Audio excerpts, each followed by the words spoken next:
What's up, guys? This is your daily snipe. What I'm kind of getting today is about like unrecognized potential.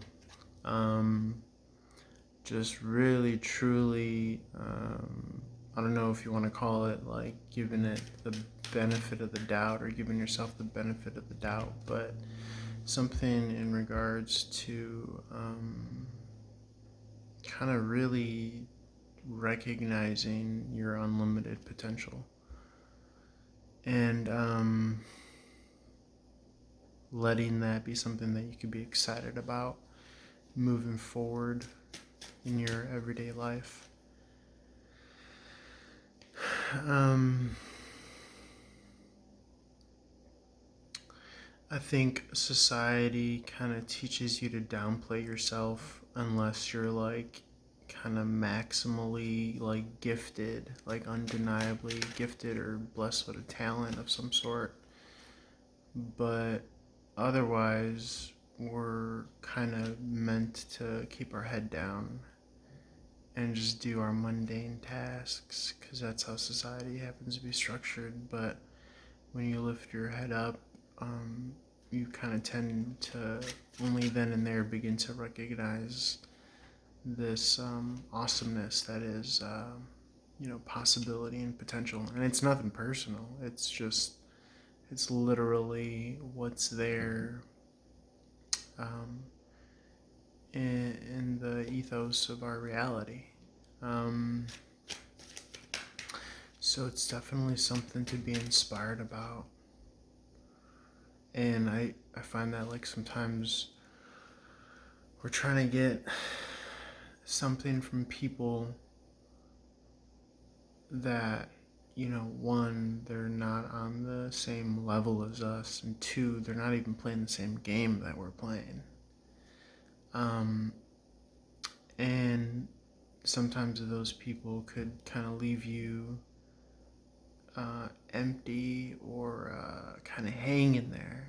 And sometimes we tend to think that it's a product of, ourselves or it's our fault or something. But really, truly, there's just a completely different world that you're trying to relate to based on, what your requirements are for relating circumstances and purposes, which may not be the same as others.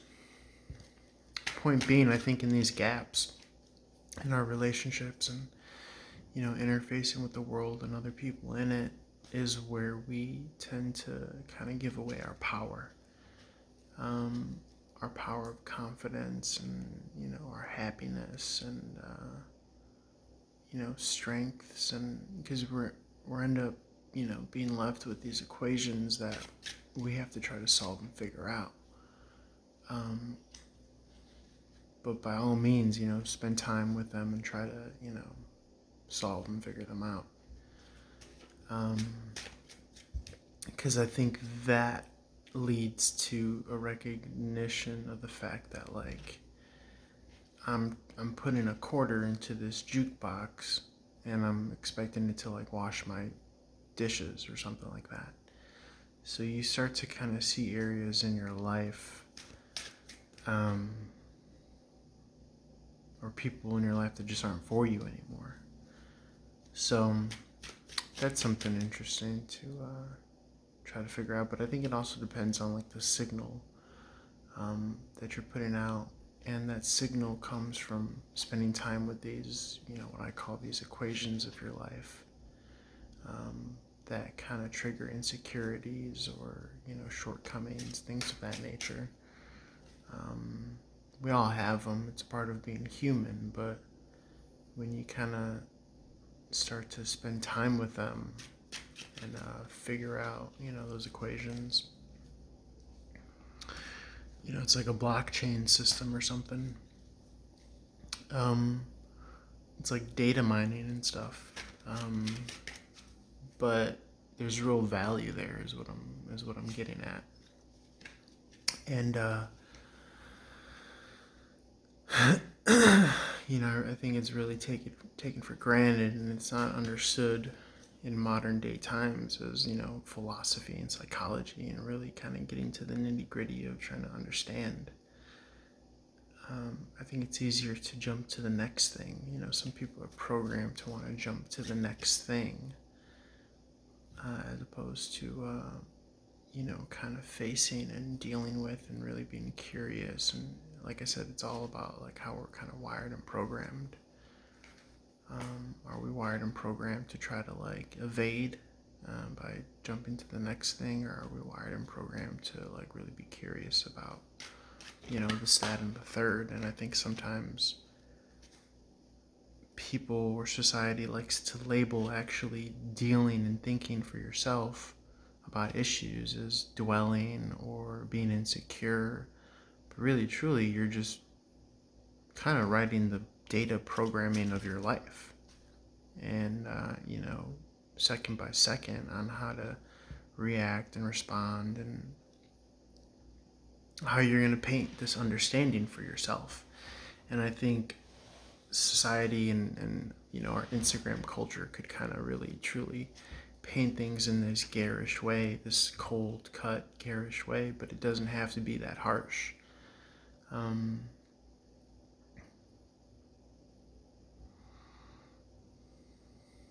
I think it's like that's how we kind of paint our realities as well, depending upon how we kind of speak to our realities, is how we view them. It's in the eye of the beholder,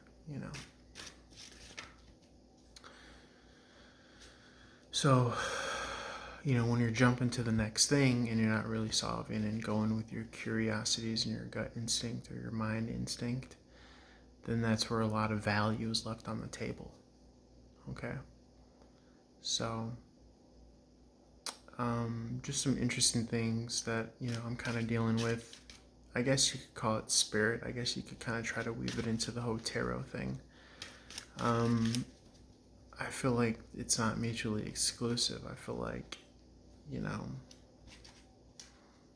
it's kind of one and the same in a funny way. So, depending on where you think, our Jungian or, Freudian, unconscious, or subconscious comes from. And, there's something that I think we could sink our teeth into, but we have to be willing to talk about it,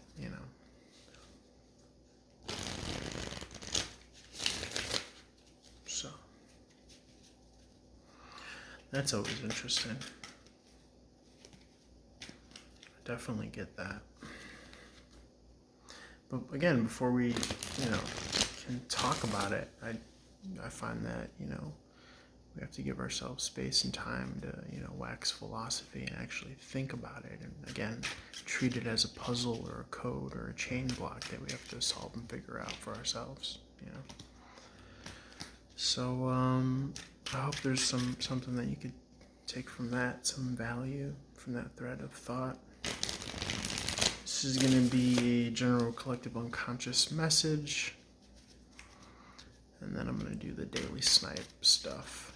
Let's try to give some insight there, some value there. Spread love and light, highest possible messages for anybody out there that they may be triggered in a positive, good way. Okay, so bottom of the deck looks interesting. This is Two of Cups and the Queen of Wands in reverse. This is actually a lot of jealousy in regards to your relationship, or your contract, or your soul work, or your connection. And there's going to be a lot of things that try to get in the way. But if you could identify, again, like we were speaking to earlier, the root causes, to these solvable, equations, then that's half the battle.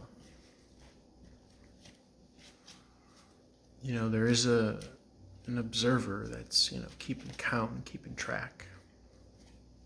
But if you're looking at things to, just, butt your head against up the wall, you're going to be doing just that versus actually trying to understand, like, maybe I should, go to the door and turn the knob and walk around the wall or something like that. Meaning, like, I think all of this stuff is here for us in our mind, But we have to do the time, and not let the time do us. Meaning, not let all of this time and value, waste away. And think that life is just this boring thing, I really, truly believe that there's this, interesting concept that we could get out of most everything in life. I kind of think that's how real wealth and value and abundance is defined. It's defined by you, the eye of the beholder as well. But if you don't spend time speaking to it, then it could always be right under your nose and you'll never know it. Because you'll never give value to it.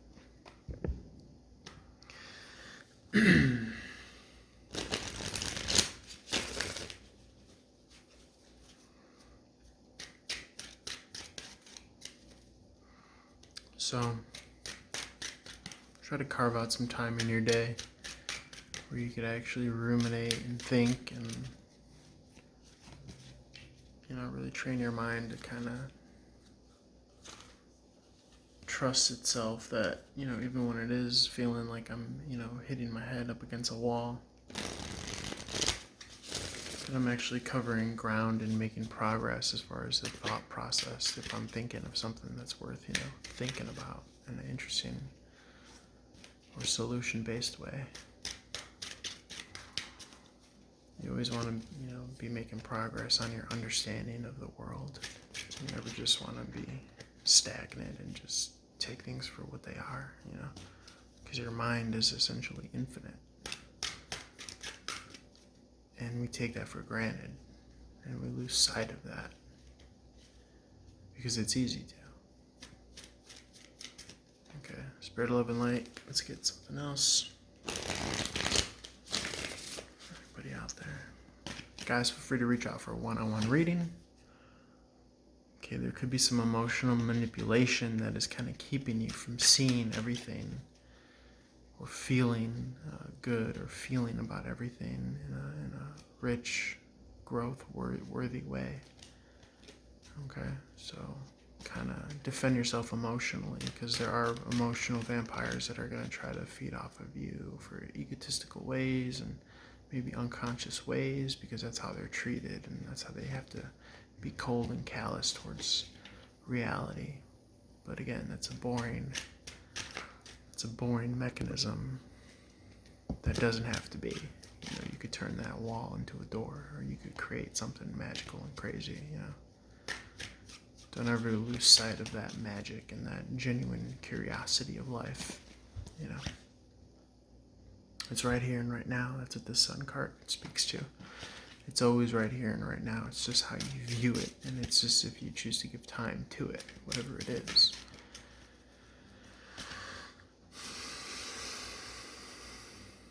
Really seeing the value of the here and now with that Four of Cups in the reverse. It's just, again, speaking to getting out of this mundane way of looking at something or pouting about something and really truly understanding that there's something much more interesting out there. It's just, are you phrasing the question correctly? Are you asking the right question? Are you giving these questions or these powers to the right people?